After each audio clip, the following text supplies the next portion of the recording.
30번입니다. 구별은 가치가 있습니다. 왜냐하면 그것은 정의를 제공하기 때문입니다. 만약에 모든 사람들이 동일하다면 이 단어는 꼭 암기해 두세요.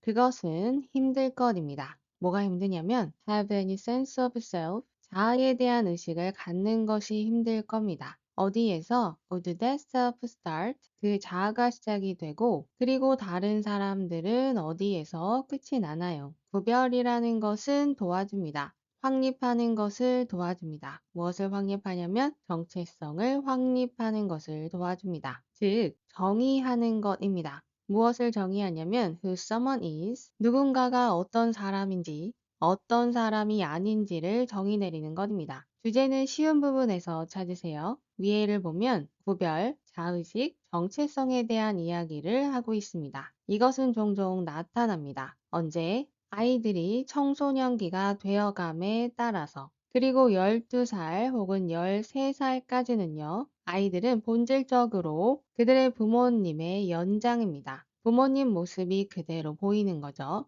그래서 그들은 입습니다. 어떤 방식으로? 그들의 부모님이 그들을 입히는 방식으로. 그리고 먹죠. 그들의 부모님이 요리한 것을. 그리고 삽니다. 그들의 부모님이 살고 있는 곳에 살죠. 부모님을 그대로 따라하고 있기 때문에 2번의 연장 맞습니다. 그들은 부모님의 복제가 아닙니다. 반대가 나올 줄 알았는데 벗이 보이죠? 그러면 복제품은 아니지만 여전히 부모님을 따라합니다가 나와야 합니다. 그러면 뒤에 they've done, 그들은 했습니다. 많은 것들을 뭐 하기 위해서? 구별하기 위해서 자기 자신을 부모님과 더 때문에 뒤에 따라합니다가 나와야 하기 때문에 구별하기 위해서 아직은 많은 것들을 하지 않아야 하죠.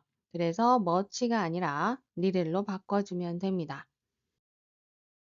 성인이 되는 것의 일부는 is about 뭐에 관한 거냐면 고유한 자아를 정의 내리는 것입니다. 즉, 그 자아는요, 부모님과 분리된 자아입니다. 그래서 10대들은 반항합니다. 그들은 채식주의자가 되기도 하고 나쁜 친구들과 놀기도 하고요. 그리고 일반적으로 지루하거나 짜증이 나 보입니다. 뭐 할 때마다 그들의 부모님이 학교로 데리러 올 때마다 레벨 뒤에 반항하는 모습들이 보이네요. Teens aren't just trying to upset. 10대들은 단지 화나게 하려고 하는 게 아닙니다. 그들의 부모님들을 괄호는 지나가시고 they are trying to define. 그들은 정의하려고 노력하는 겁니다. 자기 자신을요, 독특하고 구별되는 것으로, 즉 경계를 만드는 것입니다. 그 경계에서 그들의 정체성이 시작하고 그들의 부모님의 정체성은 끝이 납니다. 부모님과의 차이점을 만드는 그 경계 단어 괜찮습니다.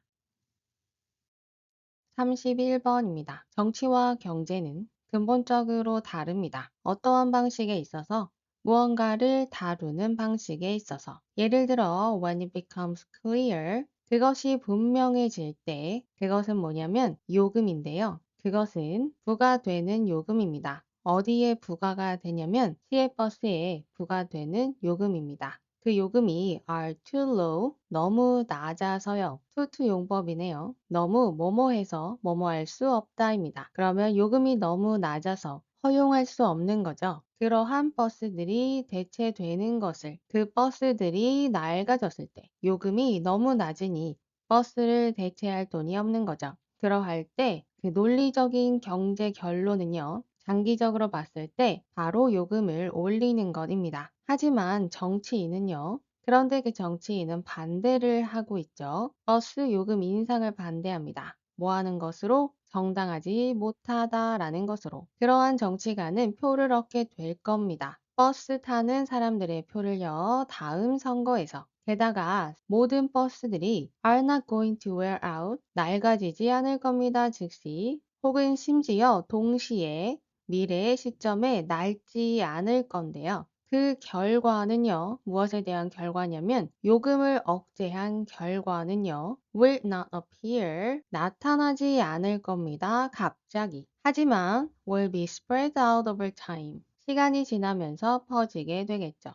지금 당장 요금을 올리지 않았을 때 버스가 낡아져서 힘든 상황이 갑자기 한꺼번에 나타나지 않을 것이기 때문에 정치인은 버스 요금 인상 반대를 할 수 있습니다. It may be some years. 그것은 아마도 몇 년이 걸릴 겁니다. 충분한 버스들이 고장이 나고 and wearing out. 그리고 낡아지기 전까지는요. 뭐 없이 적절한 교체 없이. 여러분 앞에 시간이 있고 for과 to 부정사가 보이죠? for은 to 부정사의 의미상 주어입니다. 이 예문을 보시면 그것은 2시간이 걸립니다. 내가 숙제를 끝내는데, 즉 시간이 걸립니다. to 부정사 하는데 누가? for 뒤에 대상이. 그럼 몇 년이 걸릴 겁니다. for the bus riders. 버스를 타는 사람이 to notice. 알아차리는데 뭘 알아차리냐면 there now seem to be longer wait. 이제 긴 기다림이 있어 보입니다. 버스들 사이에.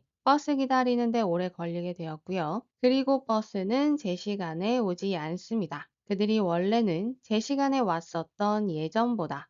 내용은 크게 어렵지 않았습니다. 선택지 보시면 아닌 것부터 X를 해볼까요? 신념, 공간, 소유권에 대해서는 말하고 있지 않습니다. 그리고 시간, 뉴스가 남는데요. 빈칸에 뉴스를 넣어보면 뉴스를 다루는 방식에서 근본적으로 다르다, 어색하지는 않습니다만 주제를 표현하기에는 부족합니다. 그러면 시간은 있었나를 살펴볼까요? 지문 전체적으로 보면 경제학적으로는 장기적으로 봤을 때 버스가 망가질 확률이 크기 때문에 요금을 올려서 버스를 고치자이고요. 정치인은 버스가 고장날 일이 즉시 이루어지지 않기 때문에 자신의 선거 승리를 위해서 사람들의 지지를 얻고자 요금 인상을 반대합니다. 경제학적으로 정치적으로 비교하기 위해서 시간을 비교한 거죠.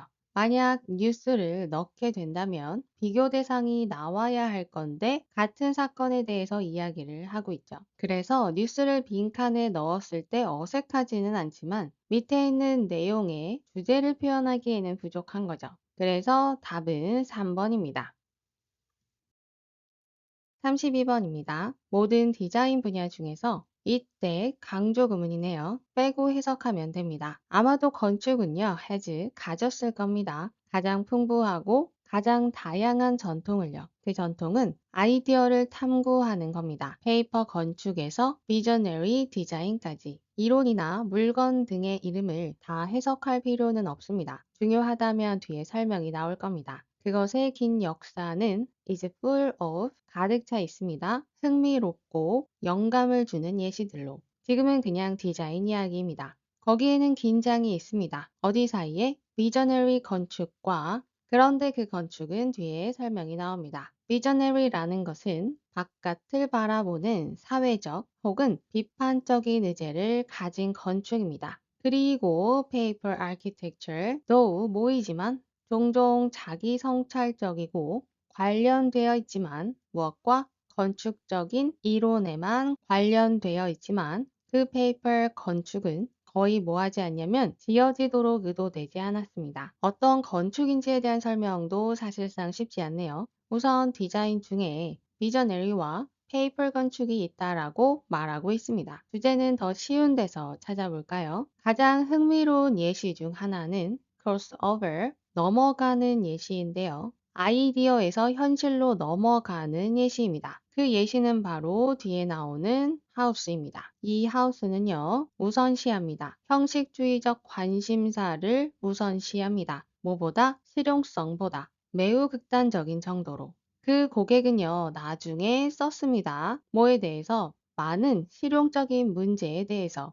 그 집이 가지고 있는, 하지만 여전히 살기를 좋아합니다. 개념적인 건물 안에서. The relationship, 관계, 현실과 비현실의 관계는요, 특히나 흥미롭습니다. 건축에 있어서. 왜냐하면 많은 건물들이 지어지도록 디자인되는데요. 하지만 여전히 도면으로 남기도 합니다. 경제적인 혹은 정치적인 이유로. 이 하우스는요, 일반적이지 않습니다. 왜냐하면 그것은 의도적으로 타협하지 않은 건축 작품이고요. 그곳에서 누군가가 간신히 살고 있습니다. 그럼 이 집에 대해서 알아볼까요? 실용성을 다루지 않은 집입니다. 그리고 개념적인 집이죠. 현실과 비현실이 나오는데요. 현실은 실용성을 말하는 거겠죠? 그리고 비현실은 개념을 대신합니다. 그렇다면 이 집은 개념적이고 비현실성을 다룬 집으로 누군가가 간신히 살고 있죠. 그것은 마치 소유자가 하고 빈칸이네요. 선택지로 넘어가겠습니다. 이은 앞에 나온 하우스죠. 그럼 1번. 그 소유자는 존중이 없습니다. 건축 작품에 대한, 지금 건축에 대한 존중 아니고요. 2번. 살고 있습니다. 아이디어 안에 건물이라기보다 건물은 실용성으로 볼 수 있고요. 아이디어는 개념이라고 볼 수 있죠.